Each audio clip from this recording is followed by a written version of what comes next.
Hello dear friends, so once again welcome back to my YouTube channel Sudhir defence academy. प्यारे साथियों, आज मैं आपके सामने लेकर हाजिर हूँ एक बहुत ही बेहतरीन mock test, English mock test 8 होने वाला है। मैं आप सभी को बता दूँ, यहाँ जो आपके लिखी हुई है 4, ये 4 नहीं है, ये भाई प्रिंटिंग गलती हो गई है, बट ये 8 मॉक टेस्ट है। हम लोग 7 मॉक टेस्ट कर चुके हैं पहले ही, और ये 8 मॉक टेस्ट होने वाला है। तो आप सभी लोगों से मेरा कहना है कि आप मुझे कमेंट बॉक्स में ये ज़रूर बताएं कि ये जो टेस्ट सीरीज चल रही है आपके लिए बेनिफिशियल है कि नहीं, और यदि आपको ये पसंद आ रही है तो एक बार कमेंट बॉक्स में जय हिंद लिखिएगा। और ये पैसेज की जो सीरीज चल रही है, पैसेज में पर डे आपके लिए कोस्ट गार्ड के लिए, एयरफोर्स एक्सटेंड बाई ग्रुप और नेवी के लिए मैं करा रहा हूँ, तो उसके बारे में भी प्लीज़ गाइज आप मुझे बताइएगा कि वो आपके लिए बेनिफिशियल है कि नहीं। और मैं ज़्यादा टाइम ना लेता हूँ आपका, बस एक ही बात कहना चाहूँगा कि प्लीज़ चैनल को दोस्तों के साथ में सब्सक्राइब कीजिएगा, शेयर करिएगा दोस्तों के साथ में, आप सब्सक्राइब करिएगा और दोस्तों से भी सब्सक्राइब करवाइएगा, और वीडियोस को लाइक करिएगा, ठीक है ना, जिससे कि थोड़ा सा मोटिवेशन मिलता है और हम लोग आगे काम करने के लिए इनकरेज होते हैं, ठीक है ना। तो आज मैं लेकर हाजिर हूँ आपके सामने नेवी एसएसआर मॉक टेस्ट 8, ठीक है ना। हम लोग 7 मॉक टेस्ट कर चुके हैं, कुछ मॉक टेस्ट में एयरफोर्स के लिए, कुछ मॉक टेस्ट नेवी के, कुछ mock test like coast guard के। इस तरह से मैं आपको कंबाइंड करा रहा हूँ जिससे कि आपको सारा डर खत्म हो जाए, और इसलिए बिल्कुल टेंशन नहीं लेनी है। जब तक एग्ज़ाम होगा तब तक मैं आपके साथ कंसिस्टेंटली ये सब कराता रहूँगा। और वो बच्चे जो ये कह रहे हैं कि सर आपने ग्रुप डिस्कशन के लिए जो 17 टॉपिक्स कराए उसके बाद आपने क्यों रोक दिए हैं, आपने उसके बाद नहीं कराए, तो मैं बहुत जल्दी फिर उन पर दोबारा से स्टार्ट करने वाला हूं, तो प्लीज़ आप थोड़ा सा टाइम दीजिएगा। चलिए हम लोग टाइम वेस्ट ना करते हुए सीधे स्टार्ट करते हैं। और पहला क्वेश्चन क्या होने वाला है, मैं थोड़ा इसका साइज बढ़ा देता हूँ। और पहला क्वेश्चन क्या होने वाला है, चलिए भाई, सबसे पहला question, if the damaged bridge is opened to traffic. बहुत सिंपल है, यहाँ कुछ बताना है कि अगले पार्ट में क्या ऑप्शंस होगा। ये जो डैमेज्ड ब्रिज है, मतलब जो टूटा हुआ पुल है या जो टूटा हुआ है, ये दूसरे खोल दिया जाएगा ट्रैफिक के लिए, मतलब सबके लिए ओपन कर दिया जाएगा, तो ये क्या हो जाएगा, रटना नहीं है। ये मुझे बताइए एक्चुअली में ये नॉर्मल सेंटेंस है कि कंडीशनल सेंटेंस है। प्यारे साथियों, ये कंडीशनल वर्ड लगा हुआ है, मतलब ये कंडीशनल सेंटेंसेस है। कंडीशनल सेंटेंस में क्या होता है, जब दो क्लॉजेज होते हैं, इफ़ क्लॉज और मेन क्लॉज, यदि इफ़ क्लॉज प्रेजेंट इंडेफिनिट में होता है, ये प्रेजेंट इंडेफिनिट में है, तो मेन क्लॉज प्यारे बच्चों फ्यूचर इंडेफिनिट में होता है, ये कंडीशन होती है, ठीक है। जैसे यदि वर्षा होगी तो मैं आगरा नहीं जाऊँगा, if it rains I will not go to Agra.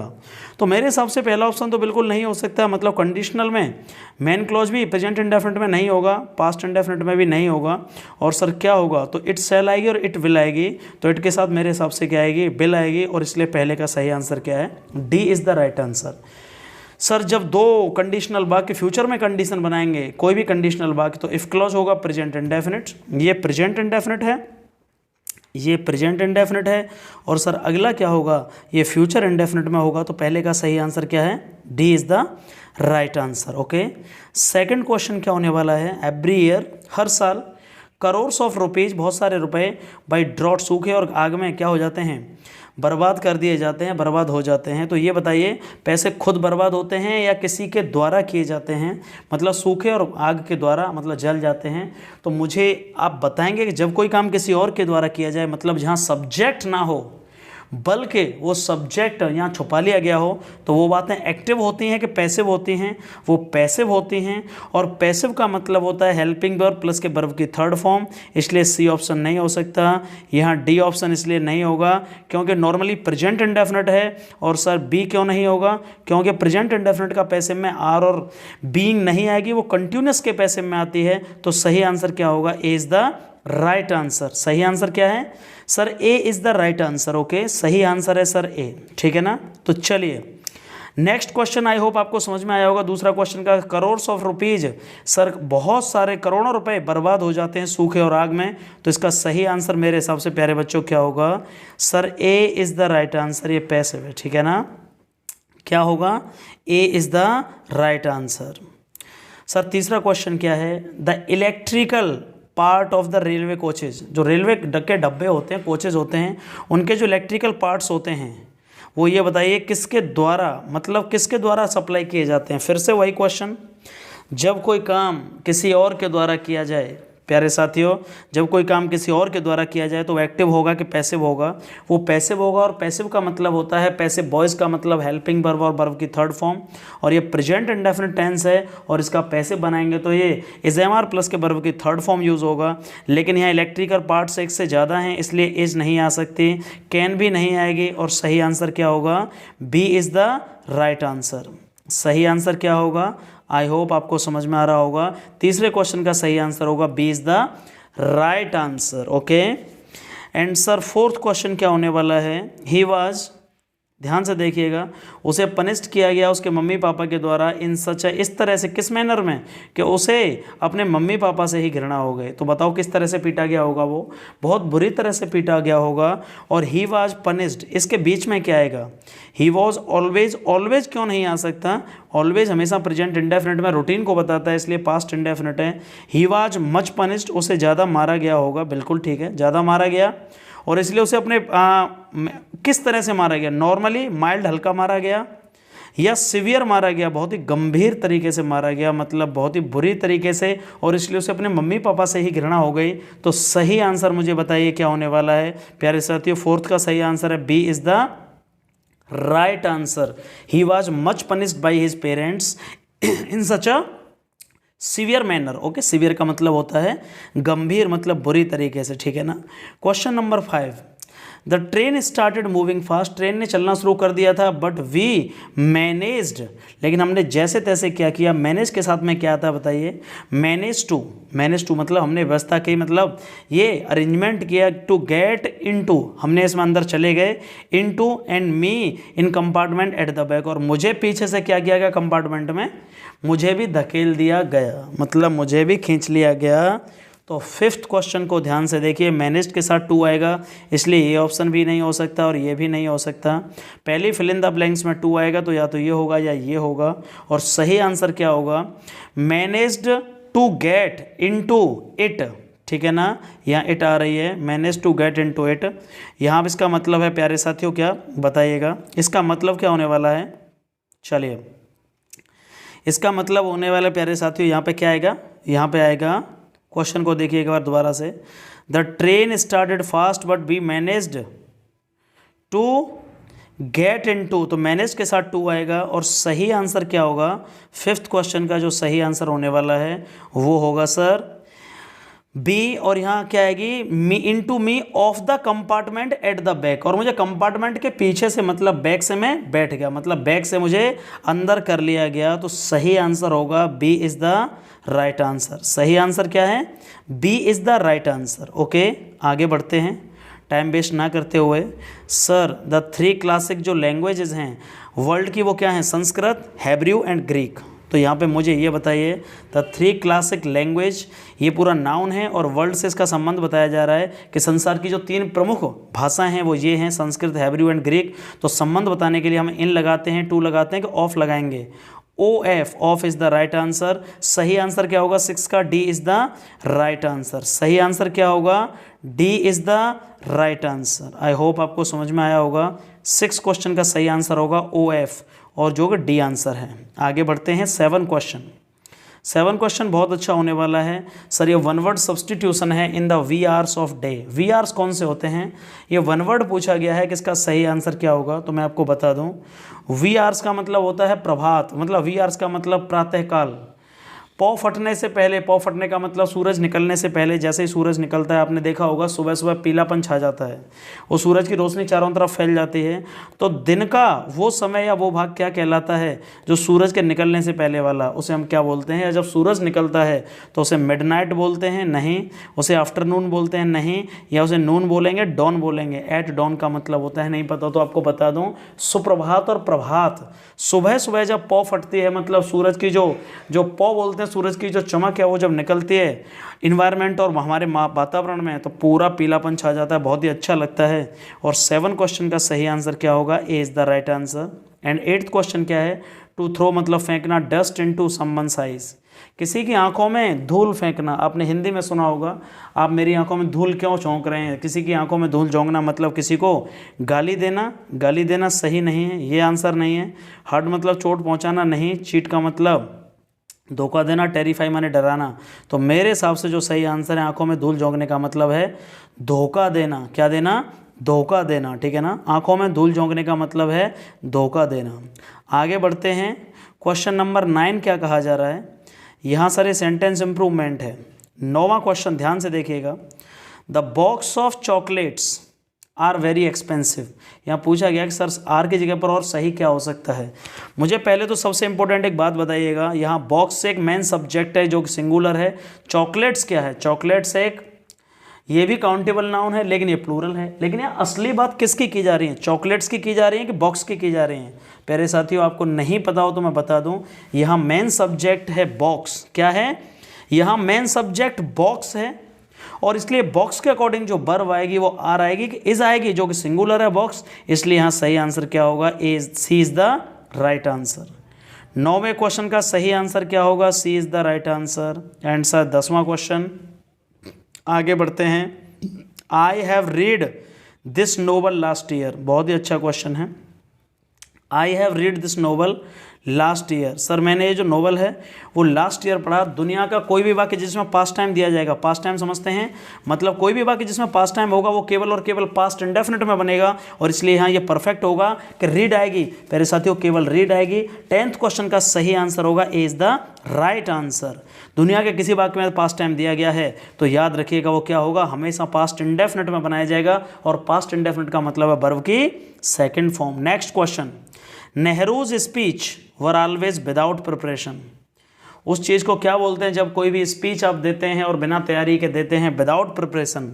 Speech given without preparation, कोई भी स्पीच जो बिना तैयारी के दिया गया होगा उसे हम क्या बोलेंगे? ऑरेटरी। ऑरेटरी का मतलब होता है बोलने की चतुराई। कुछ लोग ऐसे होते हैं जिन्हें बोलने की बहुत चतुराई होती है, वो शब्दों से ही सबको ठग लेते हैं, वो आंसर नहीं होगा ए। डिबेट का मतलब होता है वाद विवाद प्रतियोगिता, मतलब बहस करना, ये भी नहीं होगा। इलोक्वेंट का मतलब भी होता है किसी चीज़ को बहुत अच्छी तरह से व्याख्या करना जिससे सब लोग समझ पाएं, उसे बोलते हैं इलोक्वेंट। इलोक्वेंट।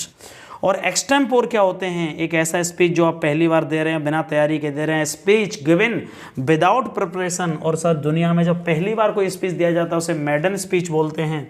तो इसका सही आंसर आप मुझे बताएंगे। Sir extempore is the right answer. Extempore is the right answer. Sir कोई भी स्पीच जो फर्स्ट टाइम दिया जाएगा और बिना तैयारी के होगा सर उसे हम क्या बोलेंगे? एक्सटेम्पोर। ये बताइए 11 क्वेश्चन का सही आंसर होगा बी। और आगे बढ़ते हैं क्वेश्चन नंबर 12 का सही आंसर, ऐसे person who looks upon the bright side of everything. दो तरह के लोग होते हैं, एक हर चीज़ की नेगेटिव साइड को देखते हैं, मतलब नकारात्मक पहलू को, एक पॉजिटिव साइड को। जो नेगेटिव साइड को देखते हैं पेसिमिस्टिक, निराशावादी, और जो ऑप्टिमिस्टिक होते हैं वो लोग होते हैं पॉजिटिव साइड को देखने वाले। तो सैडिस्ट का मतलब दुखी, ये नहीं होगा। रेसिस्ट माने जातिवादी के फैलाने वाला, ये भी नहीं होगा। पेसिमिस्ट माने वो जो हमेशा नेगेटिव साइड को देखते हैं, डार्क साइड को, और ऑप्टिमिस्ट वो बंदा होता है। यही सही आंसर है। जो सर आशावादी है मतलब हर चीज़ में क्या ढूंढता है? कमियां की अच्छाइयाँ। हर फेलियर्स को और स्ट्रेस को, मतलब हर संघर्ष को किस में कन्वर्ट कर देता है? खुशी में। उसी को हम बोलते हैं ऑप्टिमिस्टिक और ऑप्टिमिस्ट। सही आंसर होगा 12 का डी। और सर 13 क्वेश्चन क्या है? करेक्टली स्पेल्ड वर्ड बताना है। पहला वर्ड है कंपलसरी। तो कंपलसरी की सही स्पेलिंग क्या होती है आप बताइए? COMPULSORY। SERY नहीं होती यहाँ पे SORY, but COMPLE। COMPULSORY। Compulsory का मतलब होता है अनिवार्य। कोई चीज़ जब जरूरत बन जाती है कि जरूरी है उसे हम बोलते हैं मैंडेटरी या कंपलसरी। 13 का आंसर होगा ए इज द राइट आंसर। और 14 का आंसर क्या होगा? ग्रेटफुल। GREATE। GREATE में ई नहीं आएगा, इसलिए आंसर ये भी गलत है। ग्रेटफुल सही आंसर है, क्योंकि ग्रेटफुल का मतलब होता है कृतज्ञ, कृतज्ञ। GRATE। I will be very grateful to you sir. मैं आपका आभारी रहूँगा यदि आप ऐसे ही मुझे पैसेज और पेपर कराते रहेंगे। इसकी स्पेलिंग सही है GREATE, ये भी गलत है। ग्रेटफुल ये कोई वर्ड नहीं होगा। और सर ग्रेटफुल में FWL नहीं आती, इसलिए ये भी गलत आंसर है। तो सही आंसर क्या है? GRATEFUL। ग्रेटफुल का मतलब होता है सर आभार व्यक्त करना, किसी के प्रति सिंपैथी व्यक्त करना, ठीक है ना। आगे बढ़ते हैं सर। क्वेश्चन नंबर 15 में बोला गया है कि सिनोनिम्स क्या होगा? 15 का सिनोनिम्स बताइए सर। तो जिनको नहीं बताया मैं बता दूं। रिमोट किसे कहते हैं? रिमोट का मतलब होता है कोई भी, आपने देखा होगा अभी 2 दिन पहले मोदी जी बोल रहे थे कि जो हमारे इंडिया के रिमोट विलेजेस हैं, रिमोट का मतलब जो शहरों के पास बसे हैं, कि बहुत दूरस्थ हैं, बहुत दूर बसे हैं। रिमोट माने होता है कोई चीज़ दूर। तो इसका आंसर ऑटोमेटिक नहीं होगा। इसका नियर माने पास में उल्टा हो जाएगा, मीन माने तुच्छ या महत्वहीन। Distant is the right answer. Distant, कोई भी चीज़ जब दूरी पर होती है उसे हम बोलते हैं क्या, रिमोट या डिस्टेंट। और सर 16 क्वेश्चन का आंसर क्या होगा, किथ एंड किन किसे कहते हैं सर, रिलेटिव्स को बोलते हैं। किथ और किन एक आइडम एंड फ्रेजेस भी है। किथ एंड किन का मतलब सगे संबंधी, मतलब आपके रिलेटिव्स, ठीक है ना। तो इसका एनिमी नहीं होगा, इसका एल्डर नहीं होगा, इसका फ्रेंड भी नहीं होगा। कौन होगा, जो रिलेटिव हैं आपका उन्हें किथ एंड किन बोला जाता है। और सर टिमिड किसे कहते हैं, टिमिड का मतलब होता है कायर। टिमिड का मतलब कायर, कायर मतलब जो हर काम को करने से हेजिटेट करता है, डरता है, मतलब साई फील करता है। तो फास्ट इसका आंसर नहीं होगा, मीडियम भी नहीं होगा, स्लो भी नहीं होगा। और सही आंसर क्या होगा, Sai is the right answer. सही आंसर क्या होगा, Sai is the right answer. Okay तो प्यारे साथियों 18 क्वेश्चन क्या होने वाला है, यहाँ स्पॉटिंग एरर का क्वेश्चन है। और 18 क्वेश्चन को ध्यान से देखिएगा, बहुत ही सिंपल क्वेश्चन है। Sir I should do the same, मैं बिल्कुल सेम ऐसा ही करता है। If I were in your place, मैं आपकी जगह पर होता है। ये भी एक कंडीशनल वाक्य, क्या है, कंडीशनल वाक्य। और याद रखिएगा यदि इफ क्लॉज कंडीशनल का इफ क्लॉज पास्ट इंडेफिनिट में होगा तो मेन क्लॉज में सर शुड और प्लस के वर्ब की फर्स्ट फॉर्म ना करके क्या आएगी, वुड प्लस के वर्ब की फर्स्ट फॉर्म आएगी। क्या आएगी, वुड प्लस के वर्ब की फर्स्ट फॉर्म आएगी। प्यारे साथियों आज के बाद ये याद रखिएगा, कोई भी वाक्य है यदि कंडीशनल है और यदि उसका इफ क्लॉज पास्ट इंडेफिनिट में, ये पास्ट इंडेफिनिट है, पास्ट में कंडीशन बनाई जा रही है, तो उसके मेन क्लॉज में क्या होगा, वुड प्लस के वर्ब की फर्स्ट फॉर्म। इसलिए ए पार्ट में ही गलती है, शुड की जगह पर वुड लगाइएगा। और सर 19th क्वेश्चन क्या है, ही हैज़ लॉस्ट, उसने वो सब कुछ खो दिया। सर ऑल, वो सब कुछ, वॉट आई गेव हिम, जो मैंने उसे दिया था। यहाँ क्या गलती है बताइए, यहाँ चीज़ें की जा रही हैं, जो सब कुछ खो दिया मतलब समथिंग, ऑल। और ऑल के साथ में ही हैज़ लॉस्ट ऑल, वो सब कुछ खो दिया। तो ऑल के साथ यहाँ आने वाला रिलेटिव जो प्रोनाउन होगा वो वॉट होगा कि दैट होगा। यहाँ नॉन लिविंग चीज़ों के सेंस में क्या आएगा, याद रखिएगा, यहाँ वॉट की जगह पर क्या होगा, दैट होगा। He has lost all that I gave him. All के साथ में वैसे भी कौन सा वो आएगा, रिलेटिव प्रोनाउन दैट यूज़ किया जाएगा, यहाँ वॉट यूज़ नहीं होगा। और इसलिए इसमें एरर है बी पार्ट में। आगे बढ़ते हैं, question number 20, he denied it, उसने मना कर दिया, that he had not stolen my purse, कि उसने मेरा पर्स चुराने से मना कर दिया। जब डिनाइड का अर्थ ही नेगेटिव है तो यहाँ पर इसके साथ नॉट कैसे आ सकती है बताइएगा। यहाँ यदि डिनाइड का अर्थ ही है कि उसने मेरा पर्स चोरी करने से मना कर दिया, या उसने ये बात मना करी है कि पर्स चोरी किया है, मतलब ये मना है, तो जब डिवाइडेड यहाँ आ सकती है तो फिर नॉट के यहाँ कोई सेंस बिल्कुल नहीं है। इसलिए ए पार्ट में ही क्या है, ए पार्ट में ही मिस्टेक है। सही आंसर है ए, ठीक है ना, जिसमें मिस्टेक पूछी गई है। और सर 21वां क्वेश्चन क्या होने वाला है, बहुत ही सिंपल सी कहानी है प्यारे साथियों, ध्यान से देखना। ये कैमल की कहानी होने वाली है, किसकी, कैमल के ऊपर की कहानी होने वाली है, जहाँ ये बताया गया है कि यहाँ कैमल के ऊपर एक पैसेज है। दो तरह के कैमल्स होते हैं, मतलब ऊँट होते हैं, एक अरेबियन कैमल होते हैं। तो अरेबियन कैमल कौन होते हैं, मैं इसको डायरेक्ट बता सकता हूँ आपको कि कैसे करना होगा। सबसे पहला क्वेश्चन हम लोग जानते हैं, ठीक है ना, आप एक बार थोड़ा सा ट्राई करें इसको। पहला क्वेश्चन इनका क्या होने वाला है, द नोमड्स डू नॉट, या पहला क्वेश्चन है where does the camel store water, camel अपना वाटर कहाँ पर स्टोर करते हैं। पहला question, where does the camel store their water, अपना वाटर कहाँ पर स्टोर करते हैं। तो क्लियरली लिखा हुआ है कि जो कैमल स्टोर करते हैं वो पेट में स्टोर करते हैं, विद 3 कंपार्टमेंट होते हैं, 2 of which can store water. देखिएगा यहाँ से जो कैमल का क्या होता है, एक हम्प होता है, और ये जो पानी स्टोर करते हैं वो कहाँ करते हैं, वो पेट में होता है, जिसके कि 3 पार्ट्स होते हैं। यहाँ आंसर दिया गया है, इट्स स्टमच हैज़ 3 कंपार्टमेंट होते हैं, 2 of which can be use to store water in times of, ज़रूरत के समय पर ये क्या है, 2 भागों में पानी जमा, इन टाइम्स ऑफ क्या, इन टाइम्स ऑफ परेशानी, मतलब इन टाइम्स ऑफ प्रॉब्लम, ठीक है ना, परेशानी के समय पर या सूखे के समय पर पानी को स्टोर कर लेते हैं। तो पहले क्वेश्चन का सही आंसर क्या होगा, पहले क्वेश्चन का सर सही आंसर होगा क्या कहते हैं इसको, जो आंसर दिया गया आपको, B is the right answer. पहले क्वेश्चन का सही आंसर क्या होगा, B is the right answer. Sir nomads do not use the camel, nomads मतलब घुमक्कड़ लोग डू नॉट यूज नहीं करते, कैमल का मतलब ऊँट लोगों को किसके लिए यूज़ नहीं करते हैं, ठीक है ना, वो ट्रैवलिंग के लिए यूज़ करते हैं। ये दिया गया है पैसेज में बहुत अच्छी तरीके से कि सर ट्रैवलिंग होती है passage from place to place, एक जगह से दूसरी जगह पर जब वो जाते हैं उसके लिए यूज़ करते हैं, इसलिए ऑप्शन नहीं होगा।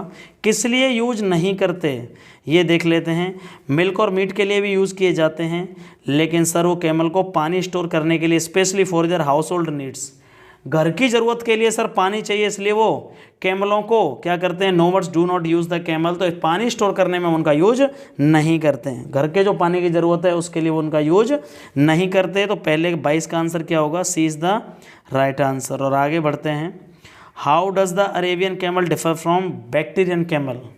बैक्टीरियन कैमल से ये बताइए अरेबियन जो कैमल होता है वो किस तरह से अलग होता है। बहुत आसान चीज़ है, क्योंकि अरेबियन जो कैमल होता है उसका एक हम्प होता है बैक पर, और सर जो बैक्टीरियन कैमल होता है उसके क्या होते हैं, 2 हम्प होते हैं। बस इसी चीज़ में अंतर है, ठीक है ना, समझ में आया कि नहीं। तो इसलिए सही आंसर क्या होगा 23 का, B is the right answer. और सर 24 क्वेश्चन का आंसर क्या होगा।